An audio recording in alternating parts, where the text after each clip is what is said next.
Welcome to the C-Suite Spot.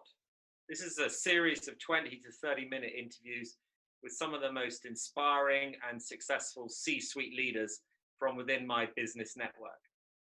In this series, I'll be seeking out their wisdom about the significant challenges of leading in this COVID-19 pandemic. First up, I'm delighted to welcome Frank Robertson. Frank is the CEO of the QX Global Group. Prior to running QX, Frank held a series of senior roles at three of the UK's largest food and drink companies. Firstly at Arla, the Danish dairy conglomerate, owner of brands like Lurpak and Skier, and then both Tulip and Two Sisters. Both billion-pound plus meat companies that face into the notoriously difficult supermarket sector. Frank joined QX Global Group in January 2019 as Group Commercial Director, and then he stepped up into the CEO role in October of the same year. I'd like to welcome Frank.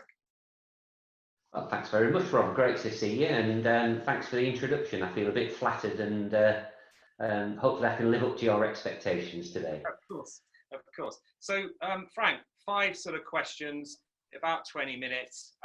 The first question is, can you please just firstly explain a bit about QX Global Group and what it does, and what unique challenges your industry faces in this crisis?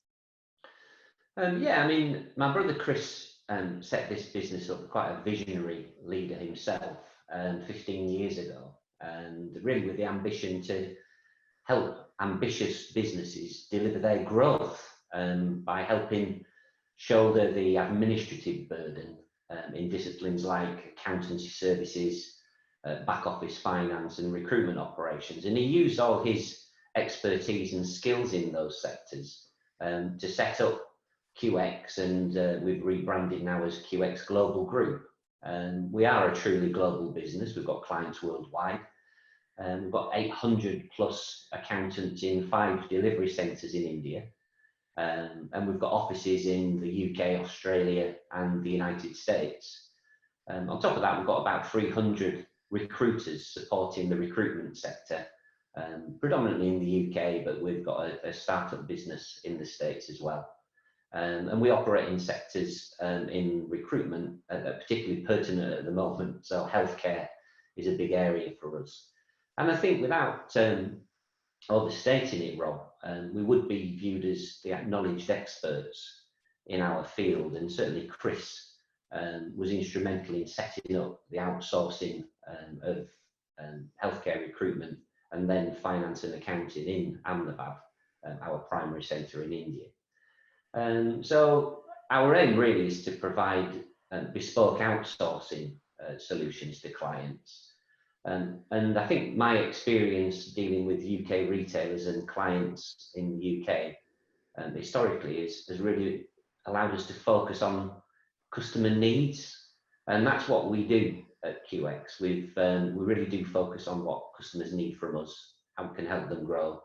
And then also it's about anticipating future needs. There's emerging trends like automation and of course marketing that you're familiar with. So we can help people as they evolve and grow. And we've got many success stories there. I think our USP though, from an outsourcing perspective, is that clearly people are really important in an outsourcing function, and the cost of those people are important. But we really tapped into the need for process and indeed platform with these emerging technologies, and particularly around automation. So people, process and platform are fundamental to our business model. And then what we do is we use our trusted and very secure delivery processes, which are designed to access the current and future needs of clients. We build them into a bespoke delivery map, basically taking into account everything that individual client needs, its relevant sectors, the services they provide and the geographies. Wow. In this sector, it's all about info security. We handle an immense amount of personal and client data. I'm proud to say that we recognised that a few years ago, and we've got a very well established GDPR compliance service model.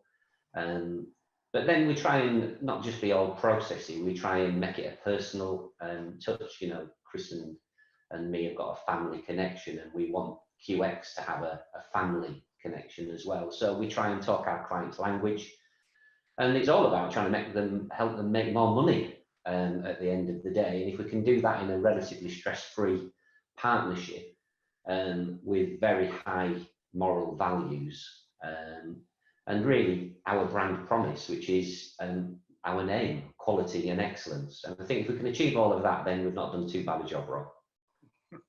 Thank you, Frank. Thanks. Look, you've had a really interesting career. I kind of shared a bit at the beginning. And on that journey, I've had the privilege of working with you for a bit of it, with the tulip experience. I know you faced a lot of challenges in your career in FMCG. How has that, all those challenges, compared to what we're now facing in this COVID crisis? And how has that experience helped you deal with it, Frank? Well, look, I mean, as you say, Rob, we've known each other for years, and we've worked in the food manufacturing sector for many years, and I'm sure a few people who are maybe watching this in the food sector will be laughing now, knowing full well some of the crises and challenges that we've faced together.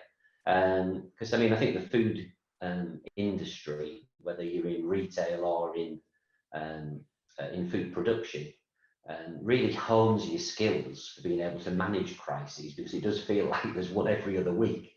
And each one of them is different, of course, but undoubtedly this COVID thing's the biggest that any of us have ever faced. And I think, you know, none of us know the rule book. You know, we're making this up as we go along. But I think what those sort of years of experience and dealing with the various crises has taught me is probably 5 key things, really. I think you've got to act really fast and decisively, Rob.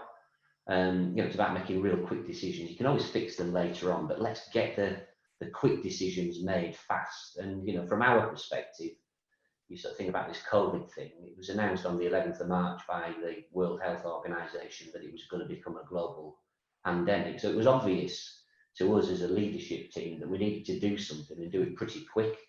I guess that's my job as CEO, and Chris, my brother, as executive chairman, is a news junkie. And he was sort of advising us as a team to really look at what was going on in the world and not mess about. I think in hindsight, you never want to look back and be the person who sort of looks back and said, oh, I wish I'd done this. I wish I'd done it quicker. And so we did act really quickly and very decisively. And I think that probably confused a few of our team. But it was important that we did that, and I'm pleased that we did. I think speed is of the essence, and it's much better to be fast than perfect. And you know me, Rob, I've always sort of had the 80-20 rule. So 80-20 works pretty well in these situations. In my experience, that sort of pursuit of perfection is exactly what kills most crisis management plans. You know, we've got 800 plus accountants, and our Indian colleagues are process experts. So it was a pretty tough job to get them to think about not being perfect. It's what they do. So I must admit, I did have to come out with a fair bit of JFDI. And then let's not worry about it being perfect. We can fine tune the details later, but I think that's one of the important things. You'll know, Rob, the food industry, you have to trust the data and facts and not really rely on hope. And this situation is exactly the same. It's a natural human reaction, isn't it, to be positive and hope things will be all right. But certain facts are completely inescapable. You know, you think about the food manufacturing business and how many times we've been planning for Christmas and how many disasters there's been around Christmas. Christmas falls on the 25th of December every year. If your production plan says that you're going to be finished by the 1st of January, you've failed. And in our case, I remember a particularly difficult meeting where our IT team, who were brilliant, were telling me, don't worry, Frank, it'll be fine. We'll be up and running. You know, our biggest challenge was getting people to work at home. We had to move 1,000 plus computers. And I just had to say to them, well, look, we're not going to be all right. We've got 1,000 computers. It takes you an hour to reconfigure each computer. And that's 1,000 man hours. It's 42 days. You've got 2 days to get it sorted. And things like that, I think you just got to trust in the data and the facts and not rely on that and the goodwill of people. And as it turned out, you know, with some brilliant work and pulling in extra resources, we got that job done on time in full, and it stood us in really good stead going forward. I think then the other thing that you see in these situations, and we've been really lucky here as well, is that you often see natural leaders, some unexpected people actually, rise to the top. And in these situations, which are fast moving, highly complex, there's lots of moving parts, you can't really run any organisation through a crisis with a command and control, top-down model.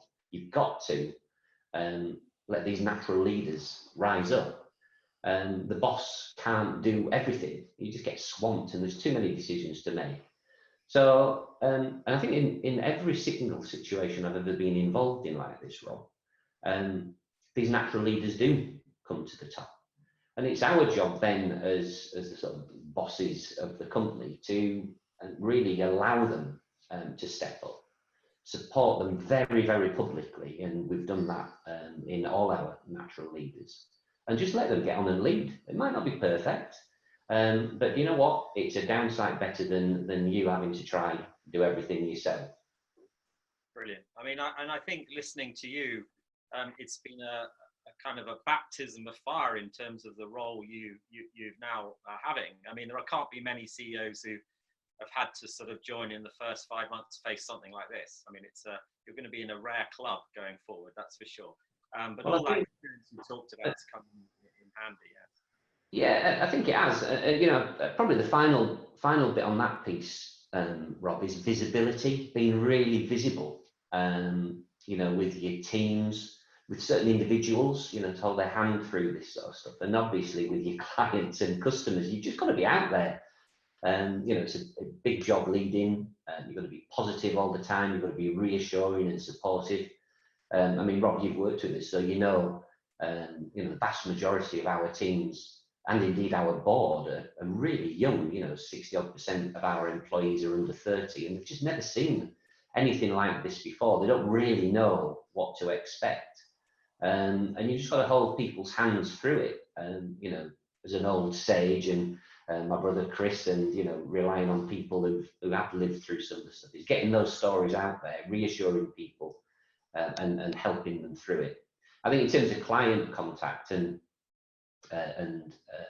dealing with senior people at C-suite, the trick's not to waste people's time. Everyone's so busy, you can't be selling anything to anybody. It's all about just being there if you need us, and we communicated that really quickly. And it was great actually to be able to talk to, you know, some of our CEOs that probably don't talk to every day of the week, and just have a good conversation with people, and probably getting that message across. And it's worth thanking our clients, Rob, because they were so quick at supporting our decisions, especially the working from home, which was a difficult decision for many of them, but their fast agreement to those specific actions that we needed to take really helped us in this process, and we'd have been way behind if we hadn't have had people's buy-in as quickly as we did. So Frank, you know, what steps have you and your leadership team taken to try and mitigate this crisis? I mean, has it been a process-driven response, or has it been more around sort of firefighting? Well, as we've said already, Rob, you know, there isn't a guidebook or a manual for how to deal with COVID-19. We're all literally make it up as we go along. And but I think even despite that, it's been really helpful that the business is rooted in some important principles and values, because I think that sort of helps in situations like this, that you're not deferring too far away from what's core to your normal business operation. I mean, I think the first thing that we did, and the first thing that was really important to Chris and me, was our people. And so we made people welfare our top priority. You know, we've got 1,300 people in 7 around the world. And initially it was just getting people home to India. We got to fly people back from the States, people back from the UK and Ireland, and it was really important that we did that, and did it fast. And then I think the other thing we did was made them self-isolate for 14 days, which we didn't know at the time, but it proved to be invaluable, particularly when the Indian government went into lockdown, because they were following up on those things very, very rigorously. So we could say that we did that.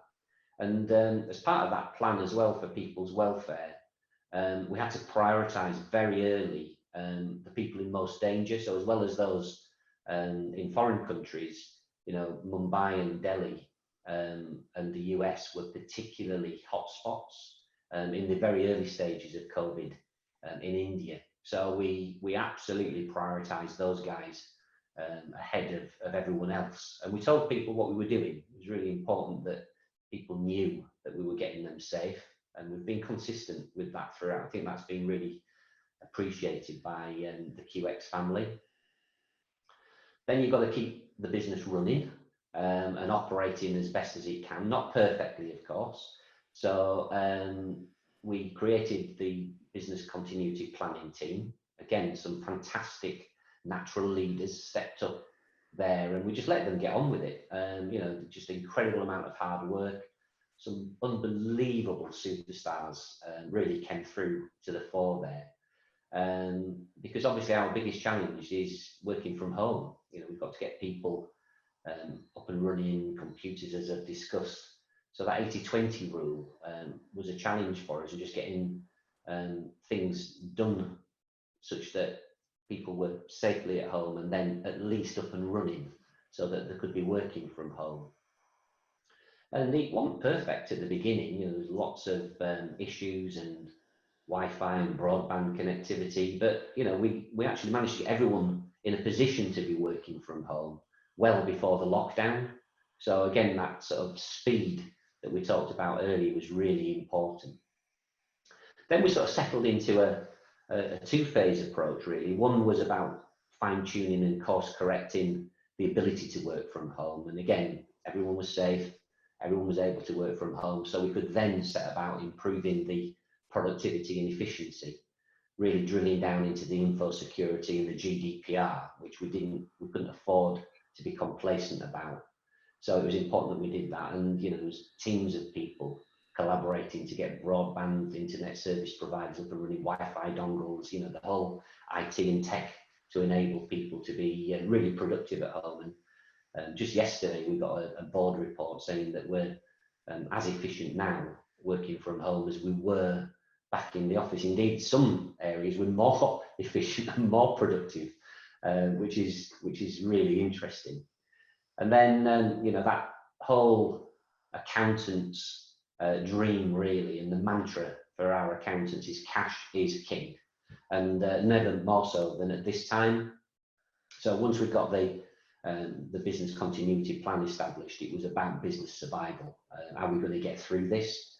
And again, another brilliant natural leader in our new CFO, Sunil, who stepped up and has just led from the very front, advising and making some really tough decisions for the benefit of all the business. It's come up with some fantastic cash flow projections. We don't have furlough in India. There isn't any real support from the Indian government at all. So again, I think it's helpful where, as a values and principle business, we're very clear from the off that we wouldn't be laying people off. I think that's an important message that we've got across very early on, because people's primary concern was, would they have a job, would they be paid? We've obviously had to have some ramp downs, and we've had to respond to that. But we try to do that with empathy and professionalism with our client base, because they're having tough times, and of course they've got to do what's right for their businesses as well. But it's always been done with a real mutual respect and an understanding. And today all of our clients have paid notice periods for staff, and clearly we as a business are supporting all the people that have been ramped down, with the view that we can bring them back on in the future. And then, we'll talk about this in a little while, I'm sure, Rob, in the next few questions. But it is about using some of this time to prepare and plan for the future as well. it is going to end. The global economy will need to reboot. Then, I'm conscious that there'll be trillions and trillions of pounds and dollars and Indian rupees pumped into the system at the end of it. And as you know, we've got really ambitious growth plans as QX. And they've obviously been set back for a period, an undetermined period by COVID. But I think from our perspective, Chris, myself, the board of QX, we want to be in a position to bounce back really quickly. I think our clients will want us to do that. And I think our clients will want to do that. So, we've really focused on training staff, making the right investment decisions and not knee-jerk slashing back staff, because we haven't needed to, but we're going to need all of those people when we're looking to reboot QX, our growth ambitions, and reboot the economy. Brilliant. Thank you for that, Frank.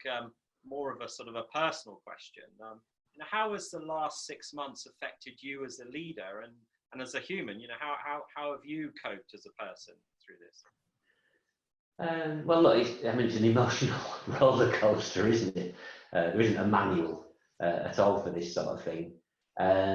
You've got lots of decisions to make. It's not an easy thing to do, and because many of those decisions are really tough. You're not going to please everybody all the time, but you've got to be on top of things and get things over. I think the other thing as well, which I learned really quickly into crisis management, this one especially, is it's mentally exhausting. You're working long hours, highly stressful situations, so you've got to learn to be able to just take yourself away from it, just every now and again, just to have some me time and just reboot your memory banks, really.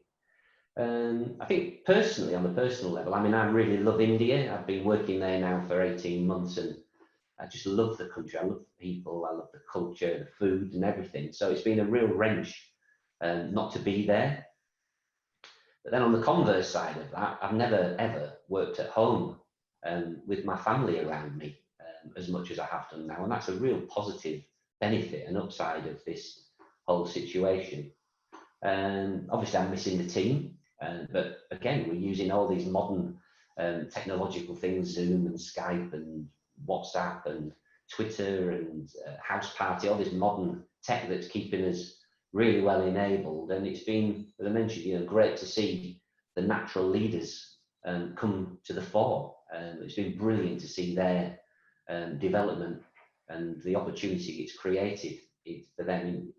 As you know, we were in India at the end of February for our board and leadership team strategy session. We held it in a place called Dungapur, and the team there gave us some feedback about empowerment. They wanted to be more empowered, and Chris and me listened to that feedback, and we had great plans that we were going to develop that this year as one of our major people plans. 41 days later, after that meeting, we were in full lockdown around the world in India and the UK. And I'll tell you, Rob, I'm so proud of how the team have risen to that challenge, because they've stepped up. They've been empowered, they've had to be empowered, and they've just got on with the job. It's been fantastic. And I think the other thing as well, you can't be sat here in a luxurious place like Scarborough, a beautiful home, fantastic house, the opportunity to take a walk when we're doing our daily exercise on the beach or on the cliff tops. Weather's been all right here in the UK. You can't really complain too much about personal impact because we're pretty privileged. And I think we've had a great time, if you like, throughout this whole lockdown period, as difficult as it's been for everyone. Particularly then when you think about, our staff in India who aren't as lucky. It's 42 degrees heat this week in Ahmedabad and Noida and Baroda and Mumbai.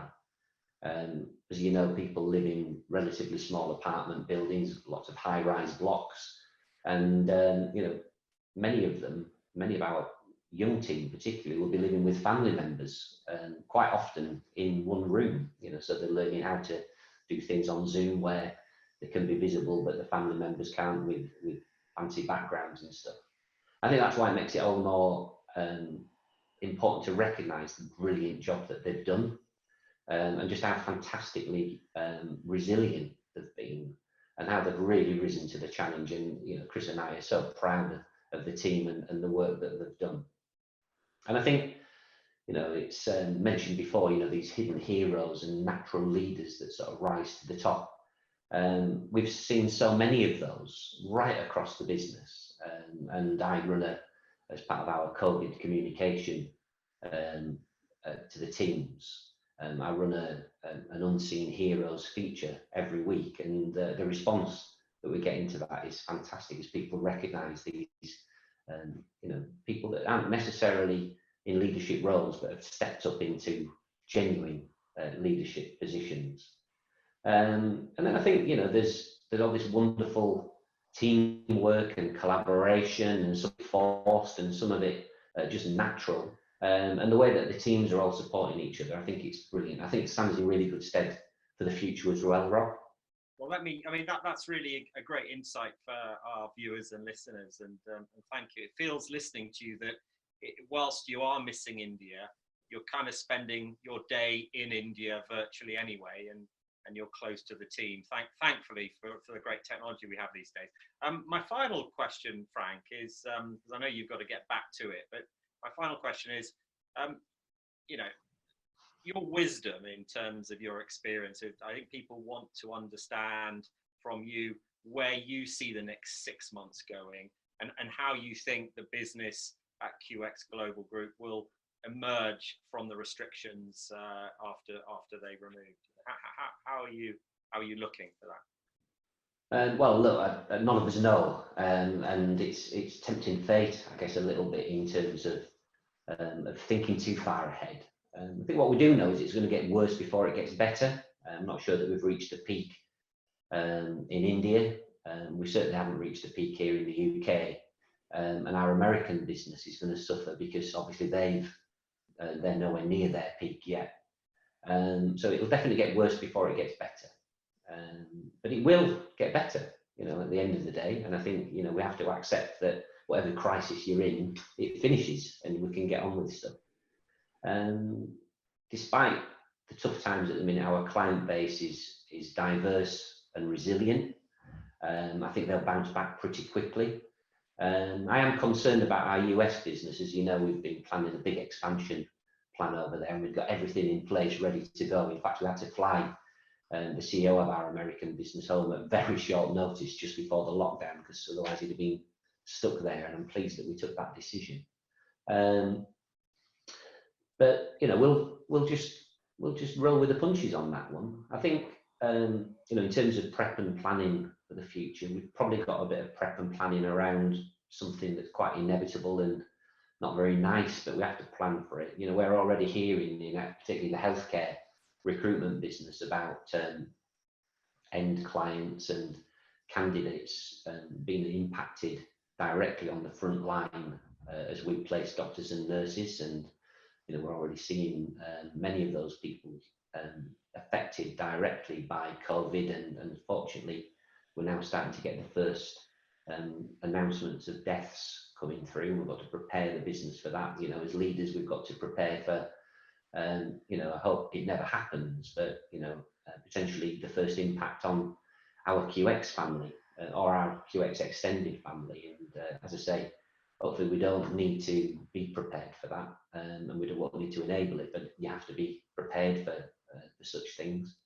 And then I think we've got to, for whenever it is, we've got to start planning for the future. We've got to be ready for it. And I think we can use this time to be ready for some big stuff. So as we're going to relaunch the brand with a big push, which will coincide with the end of COVID. We're implementing a whole host of people stuff. So the performance management system, our training development plans, and our expansion plans as well. The opportunity to look at investing some of this significant money that's available from the government at the moment, to get out there and look at new geographies and all those things. I think it's the perfect time for us to be thinking about preparing and planning for. then without wanting to sound too grand and pompous, I think, undoubtedly COVID-19 is going to leave an impact on the world. A lot of it, I think, will be for good. The changing ways of working, more flexible working from home. I think people will learn quicker decision making. I think that'll be interesting. I think for some of our prospects who we're still developing relationships with, and they're still making decisions to go ahead with stuff, and also our existing clients, there will be a need for them to review their cost base, which will be good for us. And I think our response to this and the feedback we're having from our existing client base is that offshoring really works, and it really works well, and it's helping our clients through this. So I think that's a positive thing. And it's also helped us to test our understanding about and challenge really our own thinking in terms of our products, our people, and our processes. And some of the solutions that we've come up with have been absolutely brilliantly nimble and flexible. Whether it's in our accounting business, being able to offer new products to help people apply for furlough, or whether it's been helping people apply for the CBILS continuity loans, we're really helping in that regard.